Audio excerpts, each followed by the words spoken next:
하나님의 말씀은 시편 37장 27절에서 40절까지의 말씀을 함께 교독하겠습니다. 새벽부터 눈이 오는 참 아름다운 하루입니다. 오늘 눈이 참 많이 온다고 하는데요. 길 가운데 혹여나 또 미끄러운 곳 있으면 또 조심하시고, 오늘 하루 가운데 온 세상을 하얗게 물들이는 하나님의 은혜를 충만히 경험하시는 우리 모든 성도님들 되시기를 축복합니다. 우리 계속해서 시편 37편 말씀을 나누고 있습니다. 이 시편 37편은 다윗이 일생을 살아가면서 악인이 번성하는 것도 참 많이 보았지만 그것을 부러워하지 말고 의인의 삶을 살아가기를 바라는 그 마음으로 후손들에게 말씀을 전하고 있는 다윗의 권면입니다.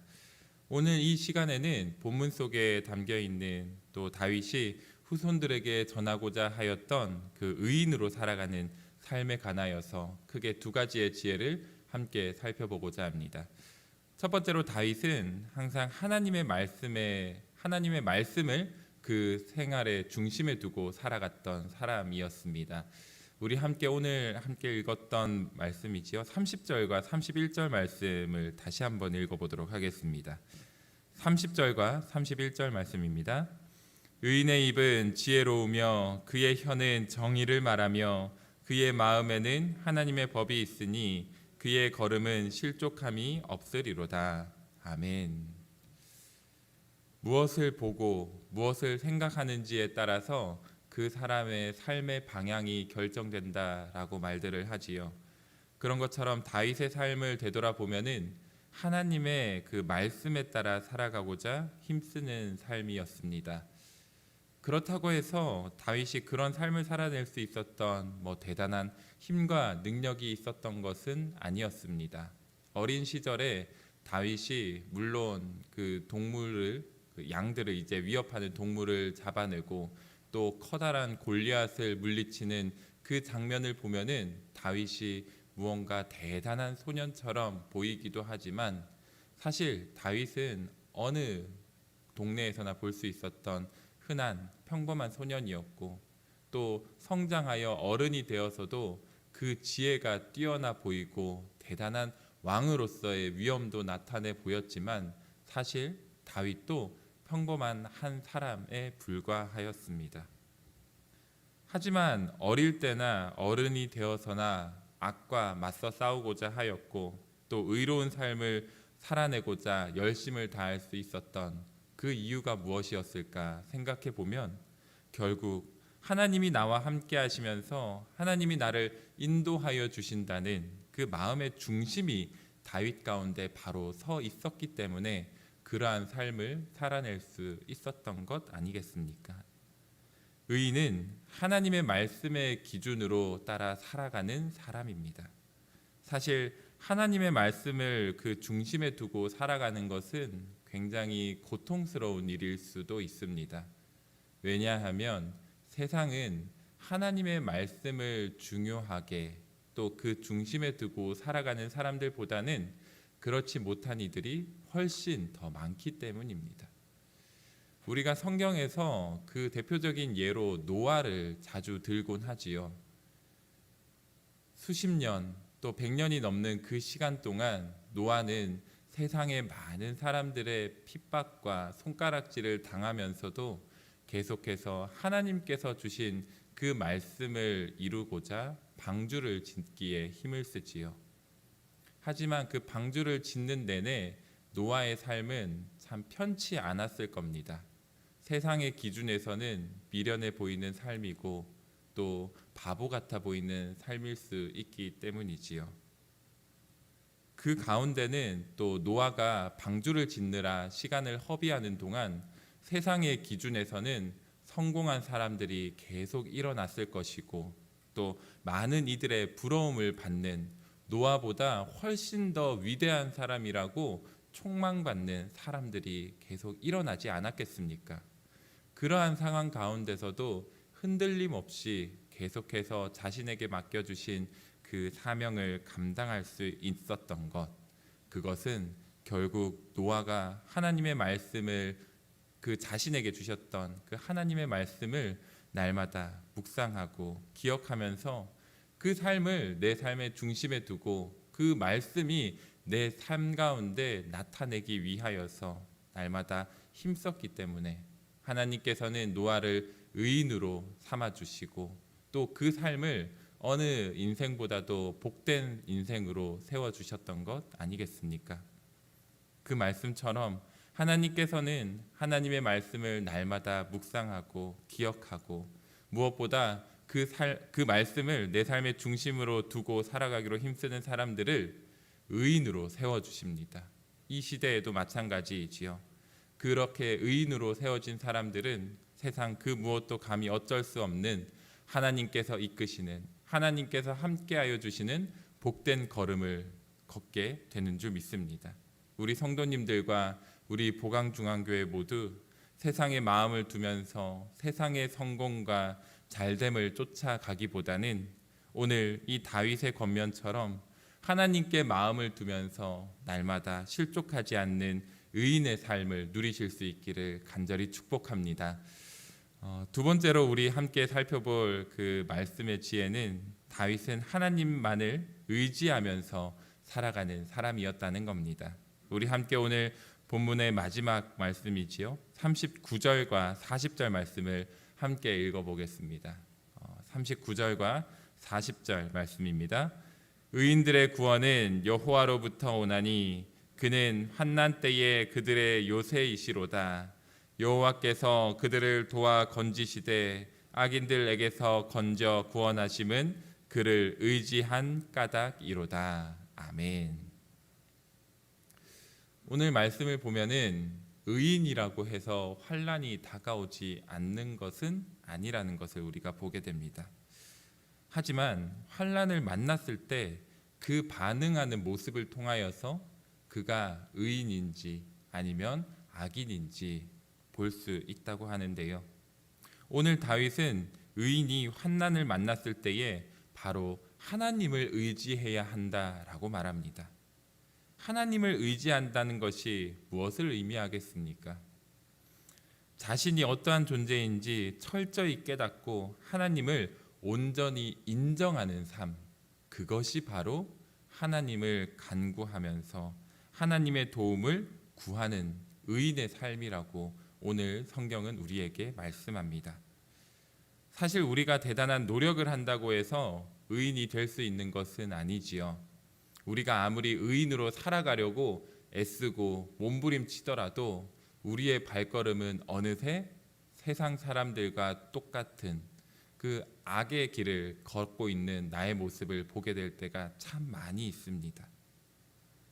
사람이 노력으로 죄에서 자유할 수 있었던 것이 아닌 것처럼 오직 하나님의 은혜로 구원받은 우리들이 의인으로 살아갈 수 있는 그 이유는 또한 오직 하나님께서 그 은혜를 우리 가운데 그리고 하나님께서 도우심을 우리 가운데 날마다 더하여 주고 계시기 때문입니다.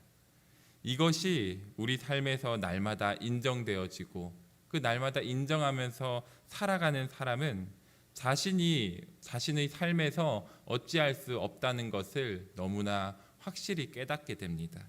그리고 그러면 그럴수록 더욱 간절히 하나님을 구하게 됩니다. 하나님을 의지할 때에 하나님의 도우심을 날마다 구하면서 살아갈 때에 비로소 하나님의 도우심을 힘입으로써 의인으로 서게 되는 겁니다. 사랑하는 성도 여러분, 우리는 대림절 첫 주간을 함께 보내고 있습니다. 이번 한 주간 대림절 그 첫 주간 어떻게 보내셨습니까? 매년 반복되는 예수 그리스도의 오심을 찬양하고 또 다시 오실 예수님을 기다리는 매년 반복되는 그 절기처럼 보내셨습니까? 아니면 하루하루가 날마다 살아 숨쉬면서 내 안에 거하시는 주 예수 그리스도를 향한 확신이 더욱 새로워지는 한 주간이셨습니까? 날마다 우리를 구원하기 위해 오신 예수님을 기억하고 감사하면서 보내고자 우리는 참 애쓰지요. 하지만 그 어느 때보다도 이 대림절은 나의 죄인됨을 인정하고 그런 나를 다시 의인으로 서게 하신 예수님을 찬양하면서 경배하는 절기가 되어야 합니다. 이 절기 가운데 하나님께서 시편의 말씀을, 특별히 계속해서 시편 37편의 말씀을 우리에게 묵상하게 하신 그 이유가, 그 목적이 분명히 있는 줄 믿습니다. 성도 여러분, 우리 안에 의인이라는 그 이름으로 가리어진 우리의 죄인된 모습은 아직도 도사리고 있지 않습니까? 우리 안에 있는 죄인된 그 모습을 주님께 온전히 고백하면서 자복할 수 있는 이 시간 될 수 있기를 소망합니다.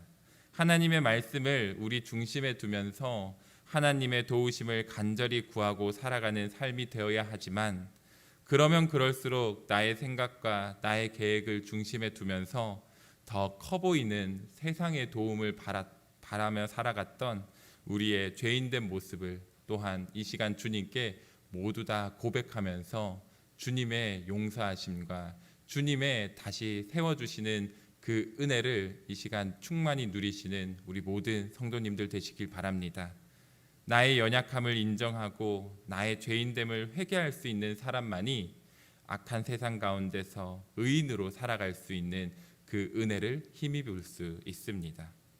하나님께서 우리 모든 성도님들과 우리 보강중앙교회가 날마다 하나님의 말씀을 중심에 두고 살아가면서 하나님의 도우심으로 날마다 승리하며 살아가는 의인의 삶을 되도록 인도하여 주실 줄 믿습니다. 하나님이 이 놀라운 은혜를 우리 가운데 충만히 더하여 주시기를 간절히 기대하면서 다시 한번 하나님께서 기뻐하시는 의인의 삶을 살아가기로 다짐하는 우리 모든 성도님들 되시기를 간절히 축복합니다. 함께 기도하겠습니다. 사랑의 하나님, 오늘 말씀을 통하여서 다윗이 그 후손들에게 의인으로서 살아가기 위하여서 그 삶의 지혜를 함께 나누었던 것처럼 하나님께서 이 말씀을 통하여서 이 시대 가운데서도 의인으로서 살아가기 원하는 그 마음을 우리에게 말씀하여 주시니 참으로 감사드립니다. 하나님, 그러나 우리 안에는 아직도 세상을 바라보며 나의 중심과 또 세상의 중심으로 살아가고자 하는 죄인된 모습이 있음을 겸손히 고백합니다. 하나님, 이 시간 나의 연약함과 나의 부족함을 모두 다 고백할 때에 주님께서 그 고백하는 입술과 고백하는 그 심령들을 귀하게 여기어 주시고 회개할 때에 다시 일으켜 세워주시는 주님의 은혜를 놀랍도록 경험하는 이 새벽의 시간 되게 하여 주시옵소서. 하나님, 계속해서 대림절을 보내고 있습니다. 우리를 위하여서 이 땅 가운데 오신 주 예수 그리스도를 단 한순간도 잊지 않고 날마다 찬양하며 경배하는 귀한 절기 되게 하여 주시옵소서. 무엇보다 다시 오실 예수 그리스도를 기대하는 마음으로 이 땅 가운데서 의인으로서 다시 한번 살아내기로 다짐하면서 묵묵히 자신에게 맡겨주신 그 방주를 지어낸 노아와 같이 이 시대 가운데서도 묵묵히 우리에게 맡겨주신 그 의인으로서의 사명을 완주할 수 있도록 다짐하며 나아가는 우리 모든 성도님들 되게 하여 주옵소서. 그러한 삶 가운데 필요한 것들이 있다면 주님께서 넉넉히 채워주시기를, 부족함 없이 살아갈 수 있도록 인도하여 주시기를 간절히 소망합니다. 육신의 건강이 필요합니다. 또 물질적인 도움이 필요하며 또 우리 가정과 또 우리 자녀들의 앞길 가운데 주의 도우심이 너무나 많이 필요합니다. 주님, 하나하나 다 아뢰이기도 부족하지만 주님께서는 우리의 필요를 모두 아시고 주님께서 의인의 길을 걷기 위하여서 필요한 것들을 날마다 채워주실 줄 믿사오니 주님의 도우심을 바라며 주님의 채워주심을 기대하며 하루하루 담대히 의인의 삶을 살아내기로 다짐하는 우리 모든 주의 백성 되게 하여 주시옵소서. 오늘 눈이 많이 온다고 합니다.